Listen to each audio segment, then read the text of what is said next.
Hello, good morning, good afternoon, good evening. Thank you to everyone who was able to attend my presentation. I am really excited to be here. My name is Brittany Phelps, and I am a current e-commerce fraud analyst for Saturn Systems. I have been employed with the company for about 8 months now, so I do make a year in July if that math sounds like math to you guys.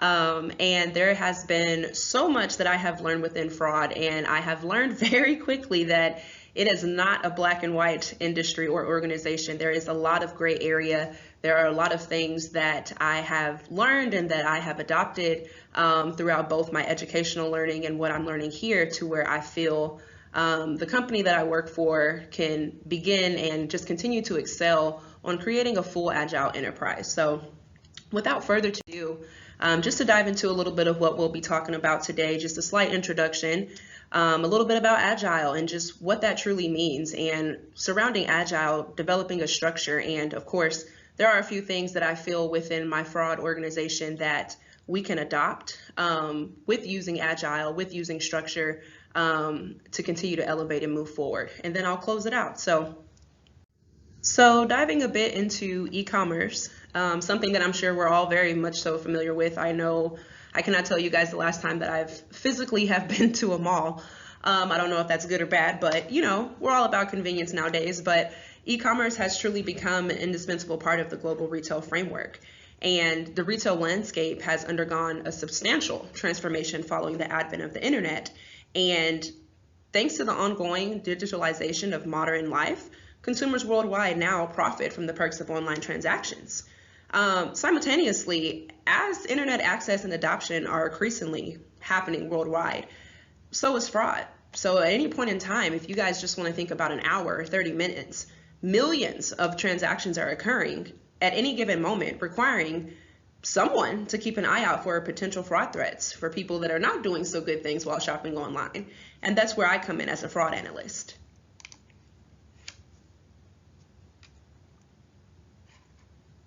So what is a fraud analyst? I mean, personally, if you ask me, I feel that we have eligibility to be a part of Marvel and or DC. I'm more of a Marvel person. Crime Stoppers, Ghostbusters, crime scene investigators is what I truly feel like a fraud analyst is, and just some of the things that I've been seeing and learning. But, ultimately, we examine data and fraudulent activity to brainstorm new techniques to help prevent future fraudulent activity from happening. We also work extremely hard to identify those taking advantage of stolen information or deceptive practices and spot criminal trends such as, and these are included but not limited to, phishing, social engineering, and chargebacks. And we try to focus on these things and practices to prevent them from occurring today and in the future. I mean, let's face it, honestly, working in fraud is not the brightest or most sunshine and rainbows based job. It's actually a deficit if you allow it to be, because the amount of terrible things you see in fraud can truly make you lose faith in humanity. There are times where you just question the humanness of people. Honestly, you really do. So with losing faith in humanity for some of the things that we do see, when we see them again or we see something that doesn't quite add up right, hitting that decline button, honestly, it can be very satisfying. I don't want to deal with the chargeback. I don't want to try to dig a little bit deeper to see if I can find a match to the customer. I don't want to involve myself with taking too much time on this. I have other things that I need to get done. And honestly, having that mindset, it neglects our customers, our true customers and their experiences. We don't want to forget about our customers. We don't want to make the assumption that because it's in our queue, because there's something that we have to review regarding this order, that it's all bad. We don't want to have that mindset. And that now leads me into talking about balancing the mindset with the facts, with the numbers, with the metrics. As you guys can see here, majority of consumers encounter their fraudulent activities online. A 2021 survey indicated that 54% of consumers said that they encountered fraudulent or suspicious activity on the internet. And with additional research, I've noted that, and also based on Saturn systems and some of the things that we see that are fraudulent in our queue, Gift cards, account takeover, and new account creation are amongst the most popular types of e-commerce fraud at this time.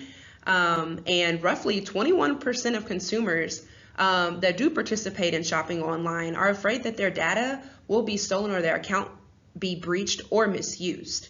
And looking at this, it's just like, okay, well, that validates my decline. That validates that I shouldn't have taken a chance on this order. Because what this suggested is it still continues back to what I said originally, that there is no hope in humanity. Better yet, how do we negate the metrics and the statistics in fraud and capitalizing still with this data here, still with these facts? How do we capitalize on enhancing the customer experience? Whether, for example, Brenda entered her address incorrectly.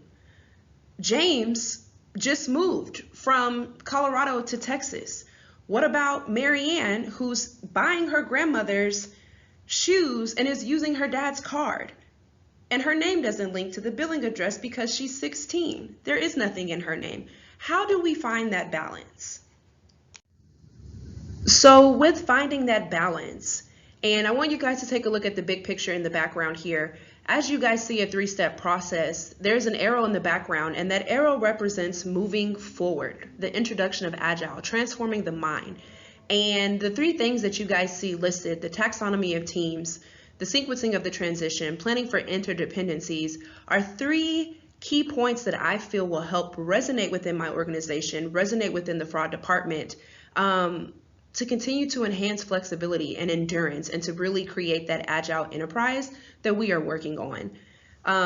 Truly, Agile, it integrates operations with innovations. It's a reliable process. It's an efficient process. It allows us to capitalize on unpredictable opportunities, and it goes beyond a simple bureaucracy and routine-based structure. It really enhances transforming the mind. So as I previously mentioned, the taxonomy of opportunities, transforming the mind, identifying these 3 key points as you guys may see here. It's the customer solution, it's the business process, it's the technology. But also with these things, there comes innovation that's enhancing the customer experience. It's improving technology to enable us to improve processes. It's cross-functional. It's new and exciting ideas. It improves our skills, boosts company culture, happiness. And one of the most important things to me would be the streamlining of efficiencies, optimization. How are we using our time? Is this process that we're doing, is this the best way that we can maximize our time? Is this the best way that we can enhance the customer experience? And with enhancing that customer experience, there has to be a process that follows that. How are we going to get things done? And that also introduces Kanban. And that was a very profound thing for me to learn about and to do, because it allows you to identify key pain points in your organization or in your industry or even in your personal life on what is the problem and how can we resolve it. Is there a resolution? Is this problem that needs to be resolved realistic? It creates visibility, as you guys can see here. It's an open discussion about work. It's about our progress, improving our velocity. Big thing here, it helps you manage your priorities, and it is an agile development process. So really being able to sit down with my team, being able to partner with my leader, what are some of the biggest pain points that we have in fraud, and what can we do to enhance the customer experience? We don't get to see the customer face to face. We don't have to call them. There is no direct interaction, but how are we still enhancing the experience of fraud and allowing that versatility and that agility to take effect? Shining away, moving away from what can appear to be black and white. And that leads me to action. That leads me to identifying pain points. What can Agile, what can Kanban do to help enhance my fraud organization to improve the customer experience? Though I may not have that direct interaction, how can I affect my team internally? How can I affect my customers externally? And one of those processes that is very big within fraud is chargebacks. And we have a cadence for that. But I feel that in order for us to maximize on our chargeback budget, for us to reduce the amount of chargebacks that we receive, there needs to be a regular review cadence by tender, our rule set that's in our fraud tool. and our response. Are we typing the right information? Are we using the right data? Are we sending the right screenshots in order to win our disputes when they do come in? So with our current state, currently we meet 3 times a week, Tuesday, Wednesday, Thursday, the days that we are in office, for 30 minutes to review our uploaded daily chargebacks from our consumers. Those things could be credit not processed, refund not received, missing merchandise, unauthorized transactions, duplicate processing. There's a slew of things that we do dispute. And when we receive these chargebacks, we make a decision to analyze, would we all have made that same decision? Is there anyone that disagrees? If this is a fraudulent transaction, we place them on VIP decline to prevent them making future purchases. Or if we can still verify that the customer matches to several things, we'll place them on review. Maybe, again, evaluating that true customer. Maybe Brenda's granddaughter decided to buy a pair of shoes with her card and she didn't let her know. Now she checks her bank account and she sees that there's a $95 transaction from Academy. But that doesn't mean that we should decline her from making future purchases. We should review her. And granted, Brenda should probably say something to her granddaughter about using her credit card. But these are the things that we are doing right now. We also take a look at the things that our system has automatically approved. Those things come back as chargebacks as well. What is the system approving to where it didn't hit our queue for review because now this has come back as fraudulent? So we do have a pretty in-depth analysis on that process, but I feel like there's a little bit more that we can do. So I've started developing a plan. So with sitting down and developing a plan with my team to improve our chargeback process, whether it's for customer convenience or it's for our internal favor, we decided to maximize our time. So starting this next week, we will be going to a Tuesday and Thursday meeting, giving that 30 minutes back on Wednesday, whether that 30 minutes is to dive into additional reporting on different metrics, diving deeper into the analysis, scheduling a meeting with another business partner to understand why we may have a certain amount or certain percentages of things that we are losing. And with that process, I came up with the idea for us to meet monthly to discuss our wins and losses as a whole. So prime example, as you guys see here, let me grab my laser.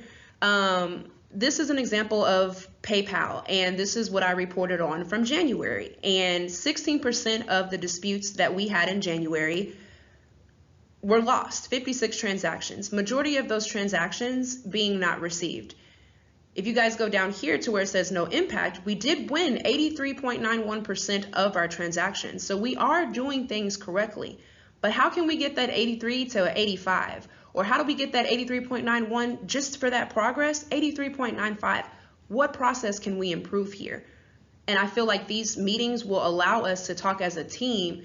Hey, let's pull up a few of your chargeback disputes that you submitted. Let's look at your packet. Do you have the right screenshots? Do you have the right data? Do you have the right information? Did you put that the customer returned the item? You know, different things like that. And not only doing that, but it leads to my third point here, a consistent rotating regimen where the entire team is cross-functional at managing all queues. And with me being here for 8 months, I have had the ability to learn 2 dispute queues, but we have about 6 or 7. Every quarter, every 3 months, we should be rotating, understanding different disputes, different terminologies that we can use to enhance our chargeback budget, to keep under our expectation, and also being able to partner with our business partners. As you guys see here, where it says debit, item not received, 34 of our transactions that we lost had to do something with fulfillment. Or is that drop ship? Or is that something with the warehouse that allows us to expand our business partners and ask, hey, have you guys been having a lot of issues with customers not receiving their product? Is it our carrier? Is it UPS? Is it FedEx? Is it United States Postal Service? Is it our large bulk deliverers? What can that do to enhance us in fraud to be able to better dispute our transactions and to also better communicate to the customer reasons why they may or may not be receiving their items? The next action item and or pain point that is something that our organization has not yet looked into within fraud is creating a review process for non-payment related things to ensure profitability. So those things could include returns, promo abuse, discount abuse, a lot of different concepts within this umbrella here. And it's important to identify these things as well. Though this person may not be stealing a credit card, they also could be taking advantage of the promotions that our company has, causing a loss in profit, which also could ultimately take that promotion off the table, hindering the true customer experience for receiving an additional discount because it is their favorite item. So currently, when it comes to identifying these forms of abuse, more specifically, we have started to focus on returns. And so using our fraud tool, we're drafting refunds from our previous 6 months. As you guys can see, excuse me, let me grab my laser. As you guys can see right here, we're drafting our refunds from the previous 6 months, cleaning data, removing duplicates, filtering things. And the second screenshot that you guys can see here, sorry for it may be a little hard to read, but with cleaning our data, we decided that some of the key identifiers would be: when was this refund? Of course, the order number. How can we look up information? Who is the customer? Have they had returns? How many returns have they had within that month? And we decided that that number would be 4. More than 4 returns in a month, that's kind of like you're returning things like once a week. Like, oh, it's a little skeptical, but let's look into it. How much are you returning? And then of course, additional information would provide their address, their billing, their shipping, phone number, just any additional information that we can have here. But these were the key points of how we're identifying consumers that may be doing some type of promotional or discount abuse. The next thing that we did was also sit down as a team during a meeting that we already have scheduled on a weekly basis to identify what business partners, what happens when we find these customers that are returning things fraudulently, using the discount, using the promo in a way that they shouldn't. And we decided that customer care, of course, loss prevention, reverse logistics, and IT would be some people to start with. And of course, on top of that, being able to expand in that process. So with getting those things started, future-wise, after we've cleaned our data, after we've identified an issue, once we start escalating those things to our business partners to see if maybe we can flag this consumer's information, or there's something we can do to prevent them from doing that in the future, we will have a regimen to track and report on data. So we do have a team of 4, and once a month, each analyst will own the process for running data and reporting if necessary. This process that we're developing is very new to Saturn systems. This has not been something that has been done before. No one has ever looked into it. So if we continue this process for, let's say we want to try to do it for a quarter and there's not much data or information to report on, there's not that much happening, we can shift the focus to once a month to once a quarter and analyze 3 months at one time versus doing it once a month. But right now, as we continue to build on this process, one analyst will own the process for running the data and reporting to necessary business partners to enhance the true customer experience. I would hate for us to have a pool of customers that are using promo and discount abuse, which causes the company loss in profit and which causes them to take this promotion to not yield us any revenue. We shouldn't use this promotion anymore, when really it reverts back to the customer taking advantage versus the true customer who wants to buy those items and receive their gift card or receive that discount. And then of course, as we dive through the customer returns, we really want to look into employee discount abuse, because we know there's internal theft, there's internal fraud, there's external theft, and there's external fraud. So really making sure that those that are within our organization are doing the right thing, setting that example. If we're not setting the example here, we can't expect the customer to lead by example and do the right thing for their true customer experience either. That now will lead me into one of our third points here, something with reporting. Everybody is big on numbers, everybody is big on metrics, but how can we add value and understand the why on why we report on what we report? And it's really as simple as that. And surprisingly enough, our current state when it comes to data reporting, each week we do have a touch base on Thursdays for 30 minutes and we review processes for our ship to home orders, our buy online, pick up in store orders and gift card, and just an overall basis of what we're declining, what we're approving, what metrics do we have provide for the week.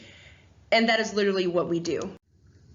So this right here is just a snapshot of what we do report on, and we report on just that. It's very much so our pickup and our e-gift. Let me grab my laser, my apologies. So pickup and e-gift, that's our BOPIS, that's buy online, pick up in store. That's our electronic gift cards, because we still do have the plastic ones, ship to store, special order firearms, things like that. And then we also have our ship to home, whether that's a residential address or it's another business, another location other than a location of where our stores are. We also have the bigger picture here of all of these things right here combined. And we also report on if we had to decline an order based off of purchase limits or inventory concern, not so much fraud. So if the purchase limit for a t-shirt is 5 and the customer is trying to buy 15, we have to decline that within limits because you are now breaching what you're able to purchase. And that's literally what we do. And in each of our meetings, we are speaking to what can be read. So what does that mean? We are sitting in our conference room and we are reading from these slides here. And what we're doing is good. We're presenting data, we're presenting information, we're adding value here. But what does it all really mean? What is the point of us doing this on a weekly basis? And that leads me to the future state of things. With these metrics, when our senior vice president, when our senior manager comes into these meetings, the things that we are reporting on and the things that we are reading are things that the visible eye can already see. How can we report on things that are not listed to add value? Whether that be payment methods. Are we seeing a lot of fraud with Google Pay? Is it a lot of fraud with Klarna? Is there a lot of fraud with people using Visa, MasterCard? How can we dive into that a little bit more? Also, out-of-market fraud. That is huge for us in this industry. We are a Southern-based store. We're working on expansion and we look forward to doing that, but we don't have stores in New York. We don't have stores in New Jersey. We don't have stores in Connecticut.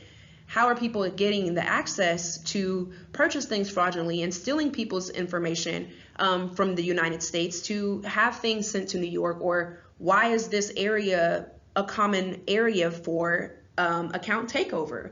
Or just different things like that.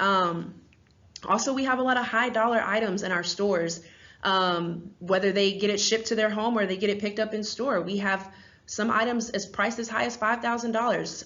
What do our high-end declines look like? What are we declining? Is there a common theme that we're seeing? Is it prime example of a couple of brands that we see? Is it Yeti? Is it Garmin? What are the things that we can center our focus on to make a change in our rule set to where, oh, this order seems a little fraudulent, but it got approved. What can we adjust in our rule set to bring that order to the queue to where we can allow the true customers to get that same item that this person stole? There's a lot of things to add value in this situation, and that is the future state of how reporting should be. Anybody can read a PowerPoint, anyone can read a Word document, but what are we doing to add value to these metrics to improve us as a team, but also enhancing the customer experience? And that leads me to my last point, maximizing our overall approval rate on our e-commerce site. What can we do to improve our approval rates to make sure that we are taking strategic risks, to make sure that we are adding value to the customer experience? To Brenda, one of my favorite names that I've used throughout this presentation, who entered her address incorrectly. To James, who just moved and he's using his new billing address instead of his old. To the daughter that is using her mom's credit card. Whatever that looks like, how can we maximize taking those additional risks to improve our overall rate? So currently right now what we're doing is we're finding ways to analyze customer data to determine which transactions carry more risk more accurately. Honestly, sometimes as a team, we decline possible true customers, which indeed impacts the customer experience based off of discomfort. And discomfort meaning we can't find a match. There's not much link history. Their zip code is broken. Their phone number is in Georgia. They're picking up in Texas, but their billing is Louisiana. There's a lot of things that can happen that make us uncomfortable with approving an order because it just doesn't look good. But how can we get out of the discomfort of self and look at giving the customer a chance? That is the big picture here. So with that being said, we have developed currently a false decline sheet based on accurate data or information, and our leader, he takes the time to go through our approvals and our declines as analysts to give feedback. And as you guys can see here, and right here, for example, here's an example of an order number. This is true information here. identifying what he would have done differently. And just right here, if you think about if each of these orders was anywhere from $50 to $300, that adds up. Right here, we had a low risk item, should have taken the risk. Right here, we had a customer that matches to the business of the order that he was placing in the same geographic area, would have taken the risk. It's a business gift card, high risk item, but the customer matches. You know, really taking that time to analyze the transaction instead of just making a quick decision based off of seeing red because they have a high white page score. Because we have our white page score from a scale of 0 to 500, 500 being the worst of the worst, 0 being the order probably got auto approved. So just because I see a 497 white page score, what other things am I doing to make sure that it's not fraud and I can give this customer a chance? That is one of the big things that we are looking at doing. And we also have a daily review cadence for our approval and decline rates. So providing percentage metrics on day by day on what we're doing, and it's displayed by our ship to store process, our ship to home, our ship to home process, and our BOPIS process there.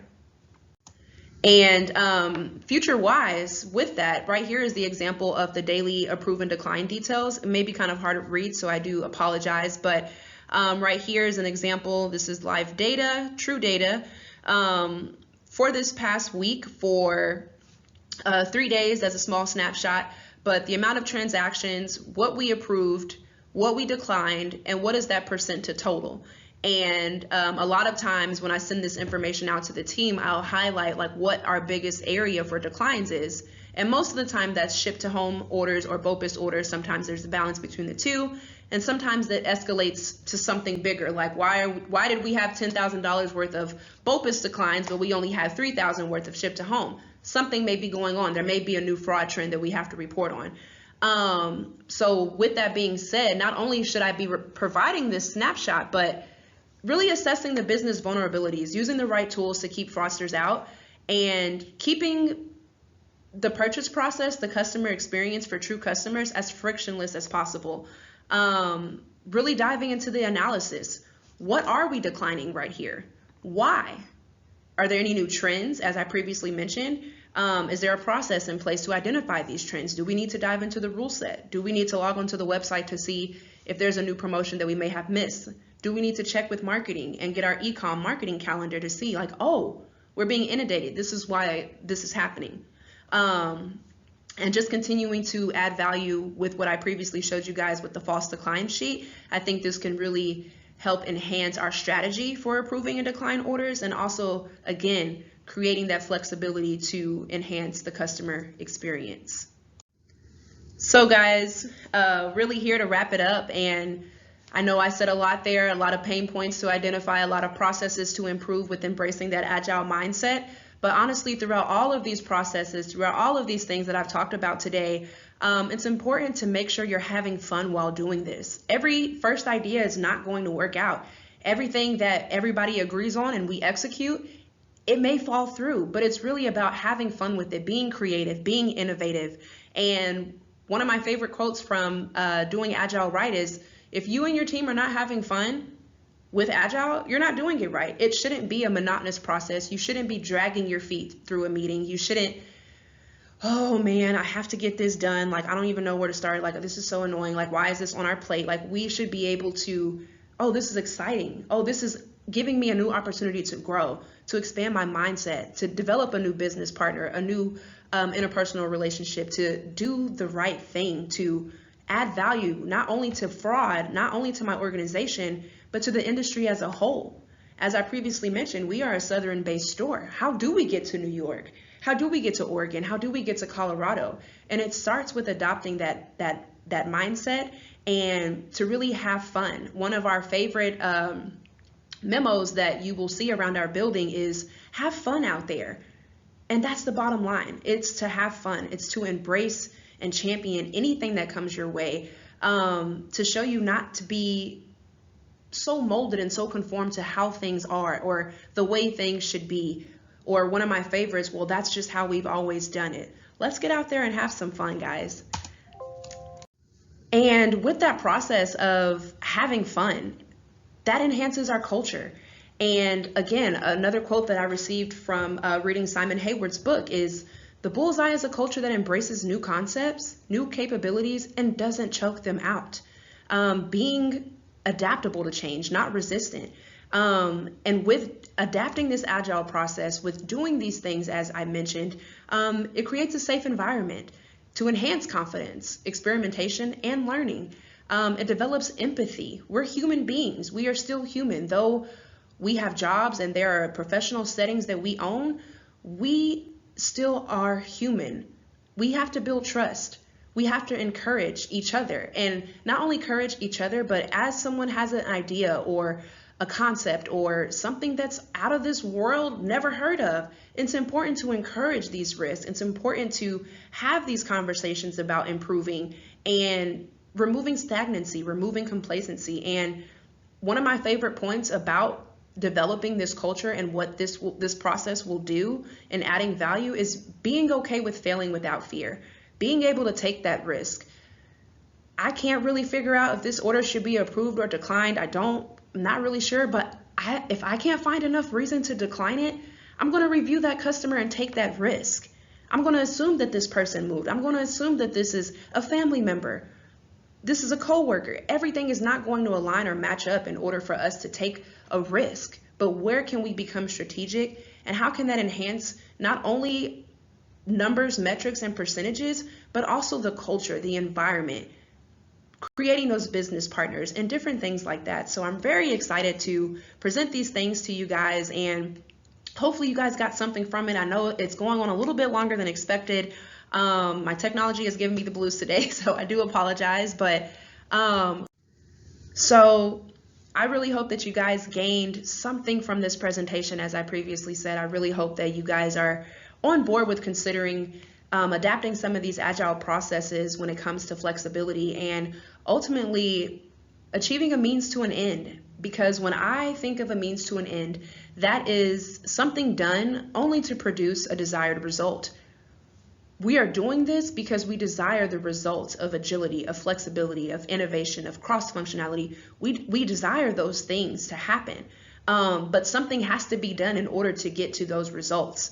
And ultimately, reverting back to fraud, let's make no mistake, security and fraud are a part of the customer experience. No matter whose fault at a data breach, it may be, whether I approve the order and it's not that person, or the customer leaves their car at a local restaurant and that person takes it. Whatever that looks like, but it's so important, and it's very vital to have the ability and the flexibility to adapt to changing market conditions, fraud trends, and ultimately the customer's needs.